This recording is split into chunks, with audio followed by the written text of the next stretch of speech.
আসসালামু আলাইকুম সুপ্রিয় দর্শক, আপনারা দেখছেন রূপকথার গল্প দৈত্যের রাজপ্রাসাদ। আজ দেখাবো পর্ব 14। তো চলুন আর দেরি নয়, শুরু করা যাক আজকের রোমাঞ্চকর গল্প। আমাদের সকল চিন্তা ভাবনার অবসান হলো। ওই দেখো, সামনে সেই মায়ার দ্বীপ দেখা যাচ্ছে। তুমি মহান আল্লাহর কাছে প্রার্থনা করো যেন শয়তান আমাদেরকে না ছুঁতে পারে। আর কয়েক মিনিটের মধ্যেই পৌঁছে যাব। দেখছো না, ক্রমশই দ্বীপটা আমাদের কাছে এগিয়ে আসছে। মনে হচ্ছে এবার আমরা চিন্তামুক্ত হব। অবশেষে আমরা পৌঁছেই গেলাম, এখন আমরা নিরাপদ। আলহামদুলিল্লাহ। দেখো বন্ধু, কি সুন্দর দ্বীপ, মন প্রাণ জুড়িয়ে যায়। বল। হ্যাঁ বন্ধু, ঠিক বলেছো, কিন্তু নীল পাখির তো দেখা পেলাম না। আসবে বন্ধু, টেনশন করো না। বল। আসসালামু আলাইকুম বন্ধুরা, কেমন আছো তোমরা? ওয়ালাইকুম আসসালাম, ভালো আছি বন্ধু, তুমি কেমন আছো? আলহামদুলিল্লাহ, আল্লাহ খুব ভালো রেখেছেন। বন্ধু, কি হয়েছে তোমাদের? আমার কাছেই বা এসেছো কেন? তোমাদের সমস্যার কথা আমায় বলো, দেখি আমি তোমাদের জন্য কি করতে পারি। বন্ধু, আমাদের সামনে খুব বড় বিপদ, তাই আমরা তোমার কাছে এসেছি।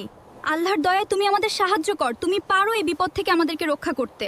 শোনো বন্ধুরা, যার হাতে আমার প্রাণ সেই মহান স্রষ্টার কসম, আমি কারোর কোনো উপকার করতে পারি না। যা কিছু করেন সেই মহান আল্লাহ করেন। তোমরা বলো, তোমরা আমার কাছে কি চাও?